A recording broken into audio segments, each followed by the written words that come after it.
பிதா, குமாரன், பரிசுத்தாவியின் திரியேக திருநாமம் நம் அனைவரையும் ஆசீர்வதித்து காப்பதாக. ஆமென். இந்த மாதத்தினுடைய முதல் நாளிலே, மே மாதத்தினுடைய முதல் நாளிலே, இந்த சிறிய ஆராதனைக்கு ஆரம்பமாகவும் கடவுளுக்கு மாட்சிமை உண்டாகும் வண்ணமாகவும், ஆத்துமமே என் முழு உள்ளமே உன் ஆண்டவரை தொழுதேத்து, என் நாள் வரை அன்பு வைத்தாதரித்த உன் ஆண்டவரை தொழுதேத்து என்ற முதலாவது கீர்த்தனையை நாம் இணைந்து பாடுவோம். சரணங்கள் 3 மற்றும் 4. முதலாவது கீர்த்தனையிலே 3 மற்றும் 4வது சரணங்களை நாம் அனைவரும் இணைந்து பாடுவோம்.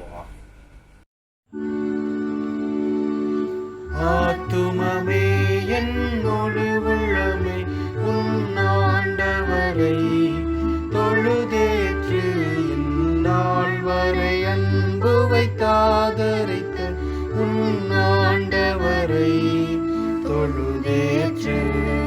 தினம் தினம் உலகில் இசை பலவான வினை பொறுத்தருளும் வீணான, தினம் தினம் உலகில் இசை பலவான வினை பொறுத்தருளும் மேலான உன் ஆண்டவரை தொழுதேற்று, இந்நாள் வரை அன்பு வைத்தாதரித்த உன் ஆண்டவரை தொழுதேற்று. வாதை நோய் துன்பம் மாற்றி அனந்த ஓதரும் தயசை உயிர் தந்த, வாதை நோய் துன்பம் மாற்றி அனந்த ஓதரும் தயசை உயிர் தந்த உன் ஆண்டவரை தொழுதேற்று, இந்நாள் வரை அன்பு வைத்தாதரித்த உன் ஆண்டவரை தொழுதேற்று. தலைகளை தாழ்த்தி ஆண்டவரை நோக்கி ஜெபம் செய்வோம். எங்களை நேசிக்கிற நல்ல ஆண்டவரே, இந்த வருடத்தினுடைய 5வது மாதத்திற்குள்ளாக நாங்கள் நுழைவதற்கு தேவரீர் அருள் கூர்ந்தீர். அதற்காக நன்றி சொல்லுகிறோம். இப்பொழுதும் கூட கர்த்தாவே, கடந்த 4 மாதங்கள் உம்முடைய திருக்கரம் எங்களோடு கூட இருந்து வழிநடத்தியது. அதற்காக நன்றி சொல்லுகிறோம். இப்பொழுதும் சுவாமி, இந்த புதிய மாதத்திற்குள்ளாக நாங்கள் மிகவும் ஆண்டவரே ஒரு இக்கட்டான சூழ்நிலையிலே இருந்தவர்களாக இந்த புதிய மாதத்திற்குள்ளாக நாங்கள் நுழைகிறோம். ஆண்டவரே கர்த்தாவே, நாங்கள் மரண பயத்திலே நாங்கள் இருந்தாலும் ஆண்டவரே, தேவரீர் நீர் என்னோடு கூட இருக்கிறீர் என்று தாவீது சொன்ன வண்ணமாக நீர் எங்களோடு கூட இருக்கிறீர் என்ற நம்பிக்கையோடு விசுவாசத்தோடு இந்த புதிய மாதத்தையும் நாங்கள் துவக்குகிறோம். ஆம் ஆண்டவரே, துவக்கம் முதல் முடிவு வரை இந்த சிறிய ஆராதனையிலே எங்களோடு கூட இருந்து வழிநடத்த வேண்டுமா ஜெபிக்கிறோம். பாடுகிற பாடல்களை நீர் ஆசீர்வதியும், திருமறை வசனங்களை எங்களுக்கு ஆசீர்வதித்து தார். இயேசு கிறிஸ்துவின் வழியாக இடத்தில் கேட்கிறோம் ஜீவனுள்ள பிதாவே, ஆமென். இந்த நாளுக்காக அடியை தெரிந்து கொண்ட திருமறை பகுதி, நாம் அனைவருக்கும் தெரிந்த திருமறை பகுதி 23ஆம் சங்கீதம். கர்த்தர் என் மேய்ப்பராய் இருக்கிறார், நான் தாழ்ச்சி அடையே. அவர் என்னை புல்லுள்ள இடங்களில் மேய்த்து அமர்ந்த தண்ணீர்கள் அண்டையில் என்னை கொண்டு போய் விடுகிறார். அவர் என் ஆத்துமாவை தேற்றி தம்முடைய நாமத்தை நிமித்தம் என்னை நீதியின் பாதைகளில் நடத்துகிறார். நான் மரண இருளின் பள்ளத்தாக்கிலே நடந்தாலும் பொல்லாப்புக்கு பயப்படேன். தேவரீர் என்னோடு கூட இருக்கிறீர். உமது கோலும் உமது தடியும் என்னை தேற்றும். என் சத்துருக்களுக்கு முன்பாக நீர் எனக்கு ஒரு பந்தியை ஆயத்தப்படுத்தி என் தலையை எண்ணெயால் அபிஷேகம் பண்ணுகிறேன். என் பாத்திரம் நிரம்பி வழிகிறது. என் ஜீவனுள்ள நாளெல்லாம் நன்மையும் கிருபையும் என்னை தொடரும். நான் கர்த்தருடைய வீட்டிலே நீடித்த நாட்களாய் நிலைத்திருப்பேன் என்பதுவே. நாம் அனைவரும் நம்முடைய விசுவாசத்தை அப்போஸ்தல விசுவாசமாக பயபக்தியோட அறிக்கை செய்வோமாக. பரலோகத்தையும் பூலோகத்தையும் படைத்த சர்வ வல்ல பிதாவாகிய கடவுளை விசுவாசிக்கிறேன். அவருடைய ஒரே குமாரனும் ஆண்டவருமாகிய இயேசு கிறிஸ்துவை விசுவாசிக்கிறேன். பரிசுத்த ஆவியினால் கர்ப்பத்தில் உட்பவித்து கன்னியிடத்தில் பிறந்து பொந்தி பிலாத்தின் கீழ் பாடுபட்டு சிலுவையில் அறையுண்டு மரித்து அடக்கம் செய்யப்பட்டார். பாதாளத்தில் இறங்கி 3 நாள் மரித்தோரிடத்திலிருந்து உயிர் தெழுந்தார். பரத்துக்கு ஏறி எல்லாம் வல்ல பிதாவாகிய கடவுளுடைய வலப்பக்கத்தில் வீற்றிருக்கிறார். அவ்விடத்தில் எல்லோருக்கும் மறைத்தோருக்கும் நியாய தீர்ப்பளிக்க வருவார். பரிசுத்த ஆவியை விசுவாசிக்கிறேன். பொதுவான பரிசு சபையும் பரிசுடைய ஐக்கியமும் பாவ மன்னிப்பும் சரீர உயிர்த்தெழுதலும் நித்திய ஜீவனும் உண்டு என்று விசுவாசிக்கிறேன். ஆமென்.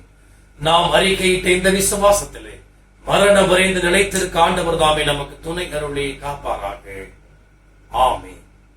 நாம் மீண்டும் கடவுளுக்கு மாட்சிமை உண்டாகும் வண்ணமாகவும் அருளுரைக்கு ஆயத்தப்படும் வண்ணமாகவும் 155வது கீர்த்தனை, எண்ணில் அடங்கா ஸ்தோத்திரம் தேவா என்றென்றும் நான் பாடுவேன், இந்நாள் வரை என் வாழ்விலே நீர் செய்த நன்மைக்கே என்ற பாடல் முதல் 2 சரணங்களை நாம் அனைவரும் இணைந்து பாடுவோம். எண்ணில் அடங்கா ஸ்தோத்திரம் தேவா என்றென்றும் நான் பாடுவேன். எண்ணில் அடங்கா ஸ்தோத்திரம் தேவா என்றென்றும் நான் பாடுவேன். எண்ணில் அடங்கா ஸ்தோத்திரம் தேவா என்றென்றும் நான் பாடுவேன். இந்நாள் வரை என் வாழ்விலே, இந்நாள் வரை என் வாழ்விலே நீ செய்த நன்மைக்கே ஆஹா எண்ணில் அடங்கா ஸ்தோத்திரம் தேவா என்றென்றும் நான் பாடுவேன்.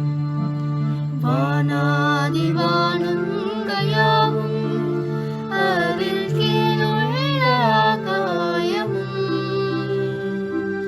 வானாதி வானங்கள் யாவும் அதில் கீழுள்ள ஆகாயமும்,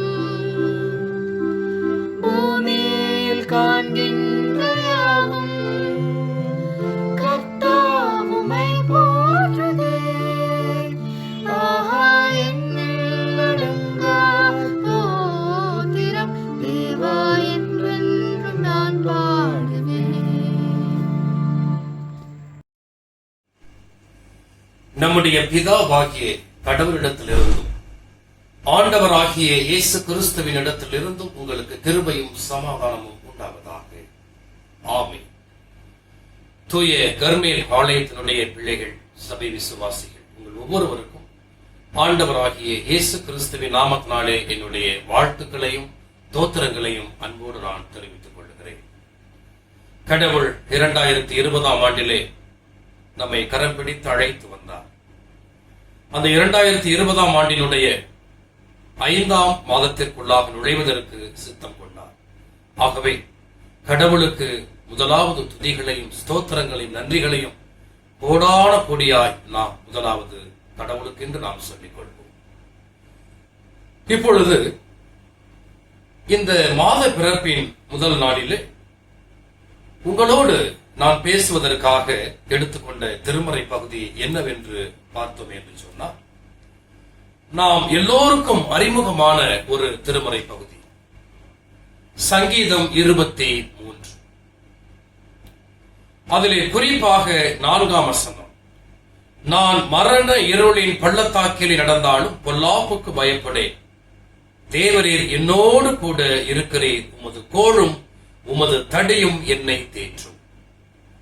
கிறிஸ்துவுக்குள் அன்பான தேவனுடைய பிள்ளைகளே, நாம் சிறு வயதிலே நாம் முதலாவது படிக்கிற ஒரு சங்கீதம் இதுதான். நம்ம சின்ன பிள்ளையா இருக்கின்ற பொழுது நம்முடைய பெற்றோர்கள் நம்மை பார்த்து படிக்க சொன்ன முதலாவது திருமறை பகுதி எது என்று சொன்னால் சங்கீதம் 23. எல்லோருக்குமே தெரியும். இந்த சங்கீதம் தாவீதினால் எழுதப்பட்டது. தாவீது இந்த சங்கீதத்தை எழுதி இருப்பதாக நமக்கு திருமறை பதிவு செய்கிறது. அவர் கடவுளை தன்னுடைய மேய்ப்பராக, ஏனென்று சொன்னால் அவர் ஒரு மேய்ப்பர், ஆகவே கடவுளை தன்னுடைய மேய்ப்பராக உருவகப்படுத்தி இந்த பாடலை அவர் எழுதுகிறார்.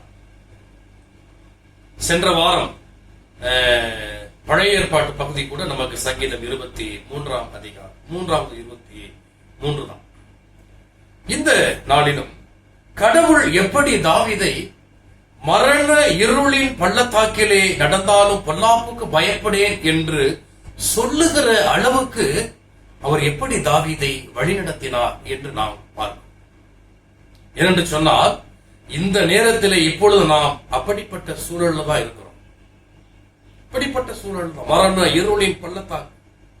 நமக்கு எப்போ கொரோனா வருமோ, நமக்கு எப்போ கொரோனா வந்து நம்ம எப்படி மருத்துவர்கள் எப்போ அழைச்சிட்டு போயிடுவாங்களோ என்கிற பயமும் திகிலும் நம்மை சுற்றிலும் இருக்கிறது. அதை யாராலும் மறுக்க முடியாது.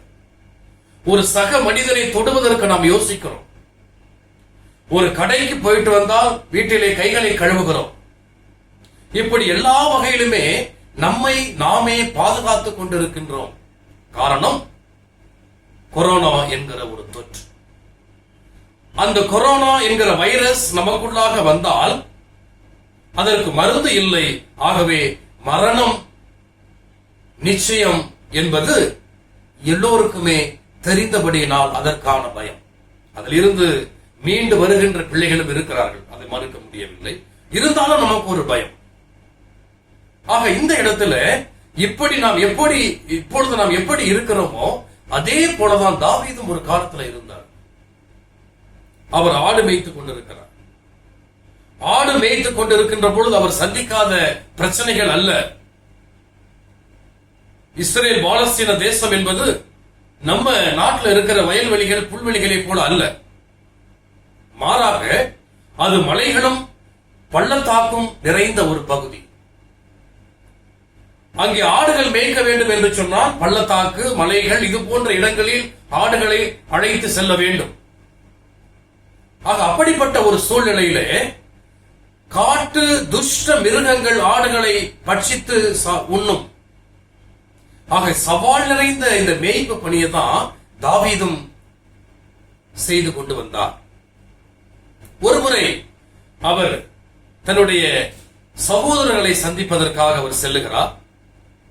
அப்பொழுது பெலிஸ்தருடைய மிக முக்கியமான ஒரு போர் வீரனாகிய கோலியாத்தை சந்திக்க நேர்கிறது.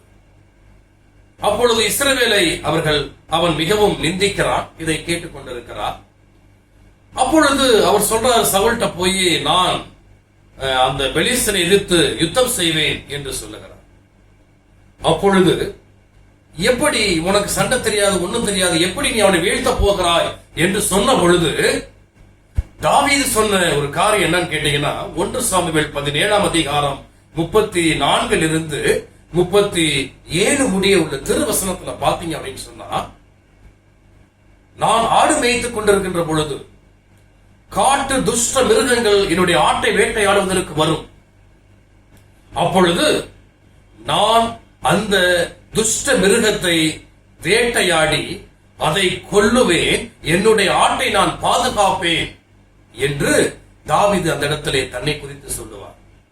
அப்ப கடைசியா ஒரு வார்த்தை சொல்லுவார், அந்த காட்டு துஷ்ட மிருகத்துக்கு என்னை தப்புவித்த ஆண்டவர் இந்த பெலிஸ்தியன் அந்த கைக்கும் என்னை தப்புவிப்பார் என்கிற ஒரு செய்தியை சவுல் கிட்ட சொல்லுவார். அதன் பிறகுதான் சவுல் என்ன பண்ணுவாரு, அவரை கோலியாத்தோடு யுத்தம் செய்வதற்கு அனுமதிப்பார். நான் ஏன் சொல்றேன்னு கேட்டீங்கன்னா, இந்த ஆடு மேய்க்கிறது என்பது நம்ம ஊர் மாதிரி ஆட்டை விட்டுட்டு நம்ம ஒரு இடத்துல உட்கார்ந்து இலைப்பாறுவது அல்ல.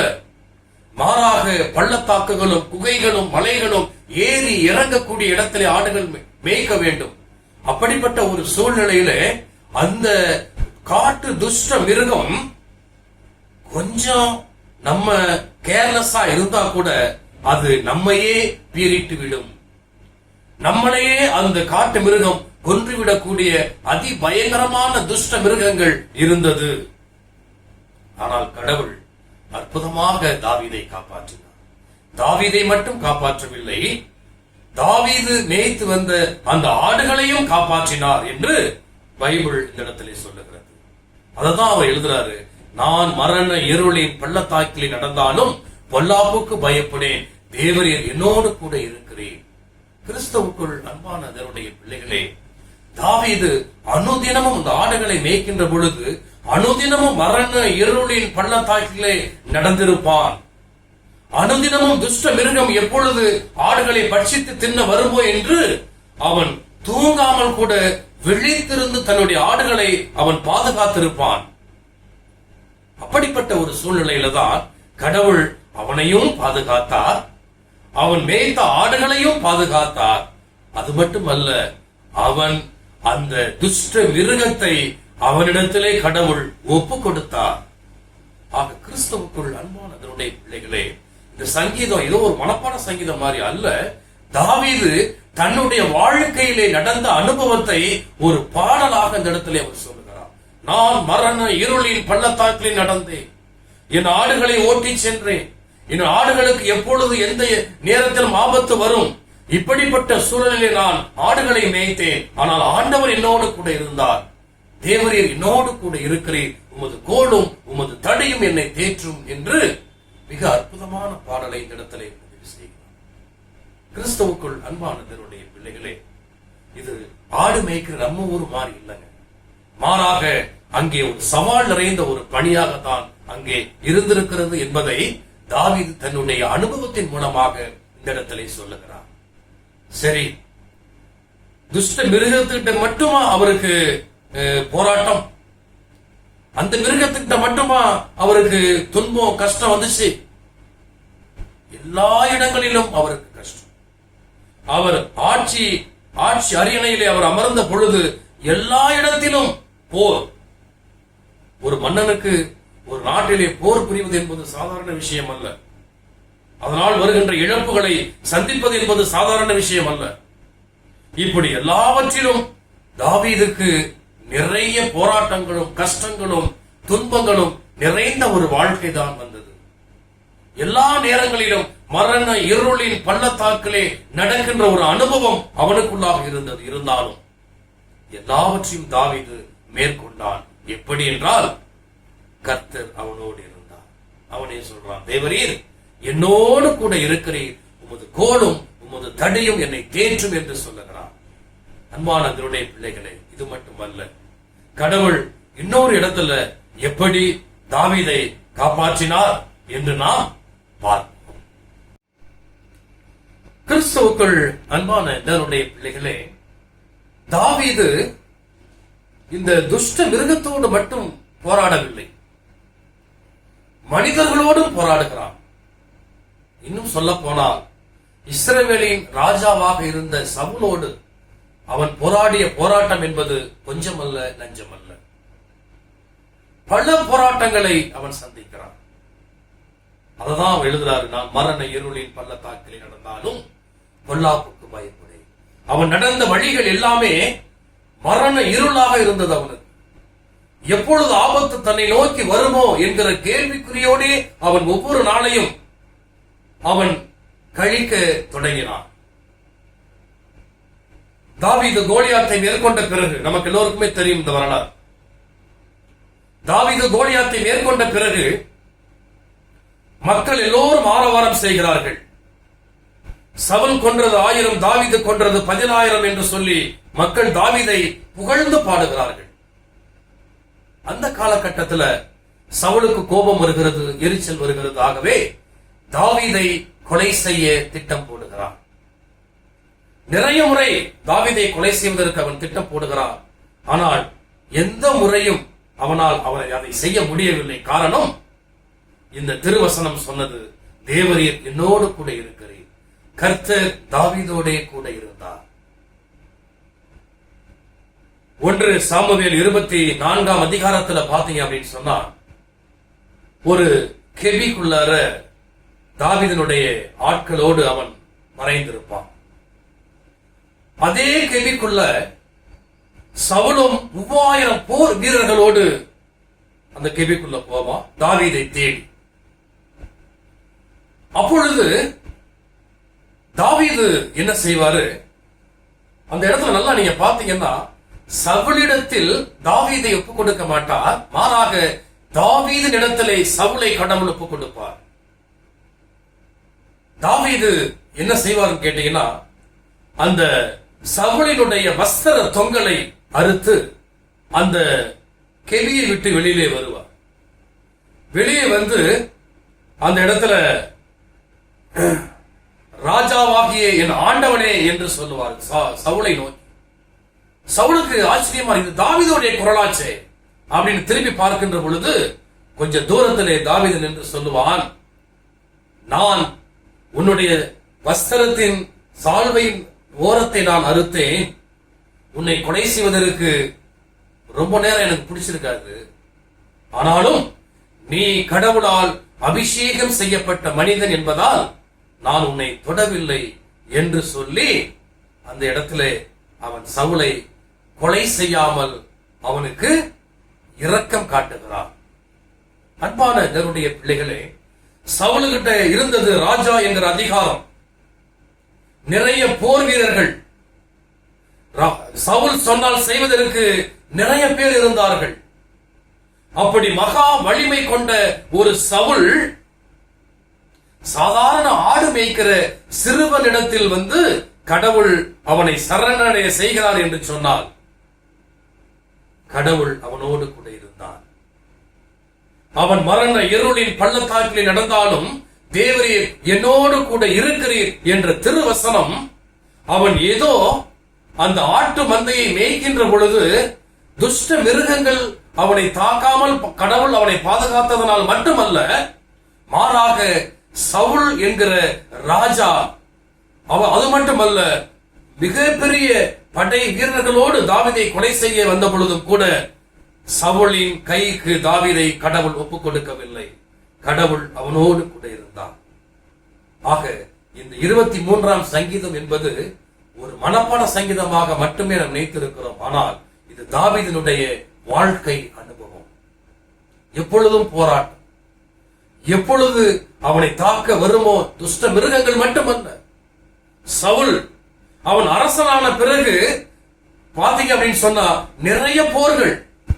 இப்படி எல்லா வகையிலுமே எந்த இடத்திலுமே தாவீது தோற்கவில்லை. அதுதான் ரொம்ப முக்கியம். காரணம், கர்த்தர் அவனோடு கூட இருந்தார்.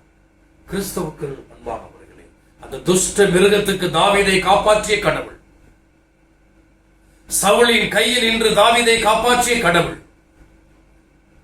பெலிஸ்தியனாகிய கோலியாத்தின் கையில் இருந்து தாவீதை காப்பாற்றிய கடவுள், அவன் அரசனான பிறகு சந்தித்த எல்லா போர்களிலும் எல்லா அரசர்கள் ராஜாக்கள் இடத்திலிருந்து அவனை காப்பாற்றிய கடவுள், காப்பாற்றினது மட்டுமல்ல தாவீதுக்கு வெற்றியையும் கொடுத்த கடவுள், உங்களுக்கும் எனக்கும் வெற்றியையும் சமாதானத்தையும் சந்தோஷத்தையும் பயத்தை நீக்கி சமாதானத்தையும் நமக்கு கொடுப்பார்.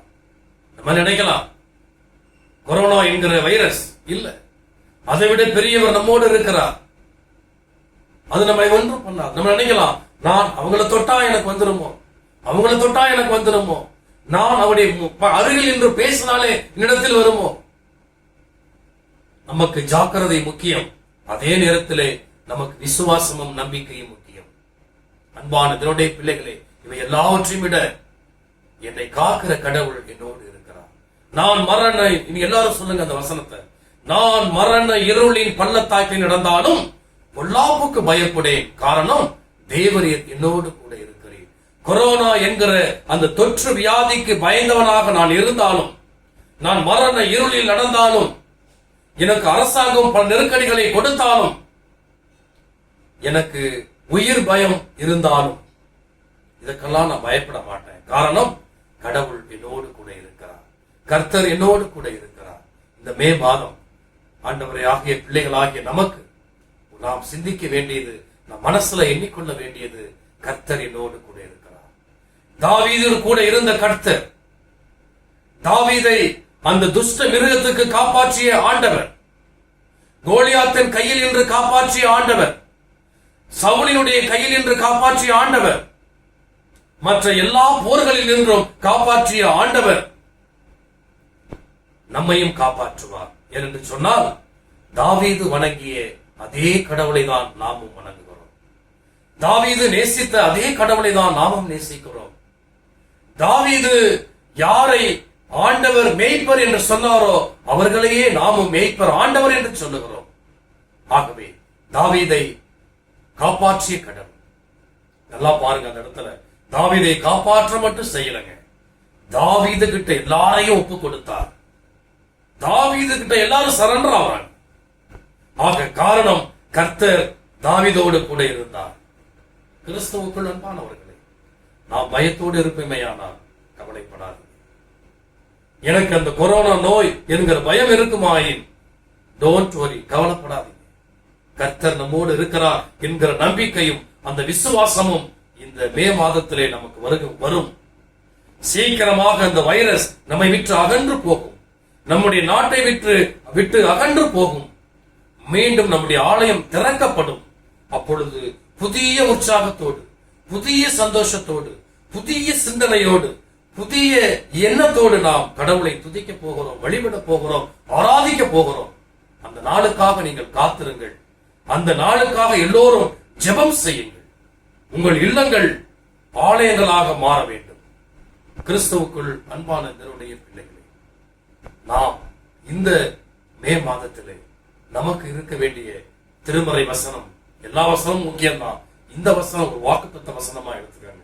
நான் மரண இருளின் பள்ளத்தாக்கில் நடந்தாலும் பொல்லாப்புக்கு பயப்படேன், காரணம் தேவரின் என்னோடு கூட இருக்கிறேன், உமது கோலும் உமது தடியும் என்னை தேற்றும் என்கிற அந்த திருவசனத்தை நாம் உள்வாங்கியவர்களாக, தாவீதுடைய வாழ்க்கையிலே அற்புதம் செய்த அதே ஆண்டவர் நம்முடைய வாழ்க்கையிலும் அற்புதம் செய்வார் என்கிற முழு நம்பிக்கையோடு வாழ்க்கை பயணத்தை தொடக்குவோம். ஆண்டவர் நம்மோடு நம்மை ஆசீர்வதித்து காப்பாராக. தடைகளை தாழ்த்தி ஆண்டவரை நோக்கி ஜெபம் செய்யும். எங்களை நேசிக்கிற நல்ல ஆண்டவரே, தாவீது என்கிற ஒரு ஆடு மேய்க்கிற சிறுவனை ஆண்டவரே, பொல்லாத துஷ்ட மிருகங்களை ஆண்டவரை அவன் கை கூப்பு கொடுத்தீர் சாமி. ஆண்டவரே, கோலியாத் என்கிற மிகப்பெரிய வீரனை அவன் கை கூப்பு கொடுத்தீர் சுவாமி. சவுல் என்கிற ராஜா 3000 பேரோடு தாவீதை கொலை செய்ய வந்த பொழுது மாறாக சவுலை தாவீதின் கை கூப்பு கொடுத்தீர் சுவாமி. இப்படி அவனுடைய வாழ்க்கையிலே நிறைய போர்களை சந்தித்தாலும் எல்லாவற்றிலும் வெற்றி கொடுத்தீர். காரணம், தேவரீர் அவனோடு கூட இருந்தீர். அதே தேவன், அதே ஆண்டவர், அதே கடவுள் எங்களோடு கூட இருக்கிறீர். ஆகவே நாங்கள் கொரோனா மட்டுமல்ல, எந்த நோயாக இருந்தாலும், எந்த வைரஸாக இருந்தாலும் நாங்கள் பயப்படாதபடி, நாங்கள் மரண இருளின் பள்ளத்தாக்கில் நடந்தாலும் நாங்கள் பயப்படுவதில்லை. காரணம், தாவீதோடு இருந்த கடவுள் எங்களோடு கூட இருக்கிறீர் என்கிற முழு நம்பிக்கையோடு இந்த புதிய மாதத்தை நாங்கள் துவக்குகிறோம். தேவரின் தொடர்ந்து எங்களோடு கூட இரும். இயேசு கிறிஸ்துவின் வழியாக இடத்துல கேட்கிறோம், ஜீவனுள்ள பிதாவே, ஆமென். நம்முடைய ஆண்டவராகிய இயேசு கிறிஸ்துவின் கிருபையும், பிதாவாகிய கடவுளின் அன்பும், பரிசுத்த ஆவியின் ஐக்கியமும், அரவணைப்பு, பாதுகாப்பு, பராமரிப்பும் இந்த மாதம் முழுவதும் தொடர்ந்து வரப்போகிற ஒவ்வொரு நாட்களோடு நம்மோடு இருந்து நம்மை ஆசீர்வதித்து, பாதுகாத்து, பராமரித்து, வழிநடத்தி காப்பதாக. ஆமென். ஜெபம் செய்வோம். எங்களை நேசிக்கிற நல்ல ஆண்டவரே, கடந்த நேரம் முழுவதும் எங்களோடு கூட பேசியதற்காக உமக்கு நாங்கள் நன்றி சொல்லுகிறோம் சுவாமி. தாவீது ராஜா ஆண்டவரே, அவருடைய தன்னுடைய வாழ்க்கையிலே சுவாமி மிகுந்த போராட்டங்கள், துஷ்ட மிருகத்திற்கு எதிராக போராட்டம், கோலியாத்திற்கு எதிராக போராட்டம், சவுலுக்கு எதிராக போராட்டம், மற்ற நாட்டு அரசர்களுக்கு எதிராக போராட்டம், இப்படி அவருடைய வாழ்க்கை முழுவதுமே ஆண்டவரே மரண இருளின் பள்ளத்தாக்கிலே நடக்க வேண்டிய சூழல் இருந்தது சுவாமி. ஆனாலும் நீர் அவனை கர்த்தாவே அபரிவிதமாக காப்பாற்றி ஆசீர்வதித்ததோடு மட்டுமல்லாது மற்ற எல்லோரையும் அவனுடைய கைக்கு நீர் ஒப்புக் கொடுத்தீர் ஆண்டவரே. ஆம் சுவாமி, அதைதான் தன்னுடைய பாடலிலே நான் மரண இருளின் பள்ளத்தாக்கில் நடந்தாலும் பொல்லாப்புக்கு பயப்படே என்று ஆண்டவரை சொல்லி அந்த பாடலை அவர் எழுதுகிறார் சுவாமி. ஆம் ஆண்டவரே, அதே ஆண்டவரே கர்த்தாவை உம்மை நாங்கள் தொழுகிறோம் ஆண்டவரே, உம்மை ஆராதிக்கிறோம் சுவாமி, உம்மை வழிபடுகிறோம் ஆண்டவரே, உம்மிடத்திலே நாங்கள் விண்ணப்பங்களை ஏறெடுக்கிறோம் சுவாமி. ஆண்டவரே, எப்படி தாவீதோடு கூட நீர் இருந்தீரோ, எப்படி அவரை எல்லா பொல்லாப்புக்கு நீங்களாக்கி மீட்டீரோ, எப்படி ஆண்டவரே மரண இருளில் அவன் பள்ளத்தாக்கில் நடக்கின்ற பொழுது நீர் அவனோடு கூட இருந்து அவனை மீட்டு பாதுகாத்து பராமரித்தீரோ, அதே போல நாங்களும் ஆண்டவரே எங்களையும் ஆண்டவரே இந்த கொரோனா என்கிற கொடிய வைரஸிற்கு மத்தியிலே ஆண்டவரே நீர் எங்களை பாதுகாத்து பராமரித்து வழிநடத்தி இந்த புதிய மாதத்தை ஆண்டவரே எங்களுக்கு ஒரு ஆசீர்வாதமான மாதமாக மட்டுமல்ல ஆண்டவரே கர்த்தாவே, எங்களுக்கு இந்த கொரோனா பயத்திலிருந்து ஒரு விடுதலை கொடுக்கிற ஒரு மாதமாக நீர் மாற்றி எங்களை ஆசீர்வதிக்க வேண்டுமா ஜெபிக்கிறோம் ஆண்டவரே. தொடர்ந்து உம்முடைய பாதுகாப்பின் கரம், உம்முடைய பரிசுத்த ரத்தம் எங்களை வேலையடைத்து பாதுகாத்து பராமரித்து வழிநடத்தி காக்க வேண்டுமா ஜெபிக்கிறோம். உலகம் முழுவதும் இந்த கொரோனா தொற்றின் மூலமாக பயத்தோடும் நடுக்கத்தோடும் வீட்டிலும் மருத்துவமனையிலும் ஆண்டவரை இருக்கிற எல்லா பிள்ளைகளையும் நீர் தொட்டு ஆசீர்வதித்து குணப்படுத்தி ஆண்டவரை பாதுகாக்க வேண்டுமா ஜெபிக்கிறோம். எல்லோரையும் இந்த மரண பயத்திலிருந்து விடுதலையாக்கி ஆண்டவரே, நீர் அவர்களோடு கூட இருக்கிறீர் என்கிற தைரியத்தை அவர்களுக்கு வரவழைத்து ஆண்டவரை நீர் ஆசீர்வதித்து காக்க வேண்டுமாய் இயேசு கிறிஸ்துவின் வழியாக இடத்தில் கேட்கிறோம் ஜீவனுள்ள பிதாவே, ஆமென். பரமண்டலங்களில் இருக்கிற எங்கள் பிதாவே, நாமம் பரிசுத்தப்படுவதாக, உம்முடைய ராஜ்யம் வருவதாக, உம்முடைய சித்தம் பரமண்டலங்களில் செய்யப்படுவது போல் பூமியிலும் செய்யப்படுவதாக. அன்றைய ஆகாரத்தை இன்று தாரும். எங்கள் பாவங்களை மன்னித்தருளும். எங்களை சோதனைக்கு பிரவேசிப்பிக்காதேயும் தீமையை ரட்சித்துக் கொள்ளும். ராஜ்யம் வல்லமையும் மகிமையும் என்றென்றைக்கும் உடையவரே. ஆமென். கர்த்தரானவர் உங்களோடு இருப்பாராக.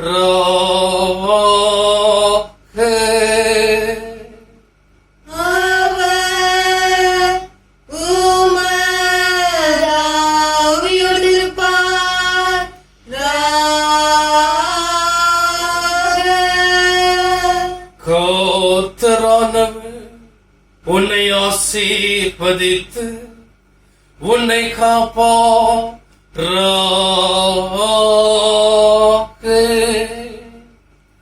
கர்த்தரானவர் தமது திருமுகத்தை உன்மேல் பிரகாசிக்க செய்து உன்னிடம் கிருபையுள்ளவராயிருப்பாராக.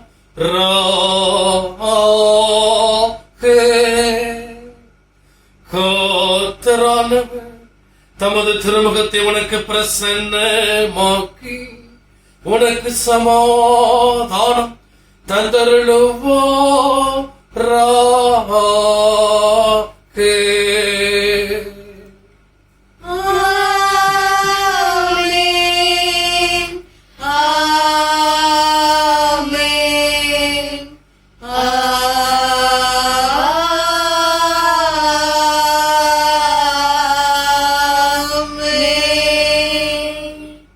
நிறைவு பாடலாக 230வது கீர்த்தனை. தெய்வ ஆசீர்வாதத்தோட அடியாரை அனுப்பும், வார்த்தை என்னும் அப்பத்தாலே போஷித்து வளர்ப்பியும் என்று 230வது கீர்த்தனையை நாம் அனைவரும் இணைந்து பாடுவோமாக.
என் ஆத்மாவே கர்த்தரை ஸ்தோத்திரி, என் முழுமையான பரிசுத்த நாமத்தை ஸ்தோத்திரி. என் ஆத்மாவே கர்த்தரை ஸ்தோத்திரி, அவர் செய்த சகல உபகாரங்களையும் மறவாதே. ஆமென். சுவாமியே கிருபையாயிரும், கிறிஸ்துவே கிருபையாயிரும், சுவாமியே கிருபையாயிரும். ஆமென். கர்த்தாவின் சமாதானம் உங்களோடு இருந்து உங்களை ஆசீர்வதித்து வழிநடத்தி பாதுகாத்து பராமரித்து காப்பதாக. ஆமென்.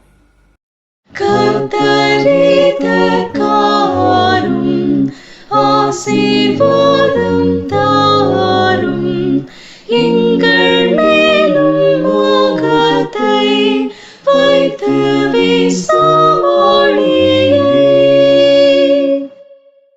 எங்களுக்கென்று சமாதானம் தந்து கிறிஸ்தை காட்டி வாதிக்கும்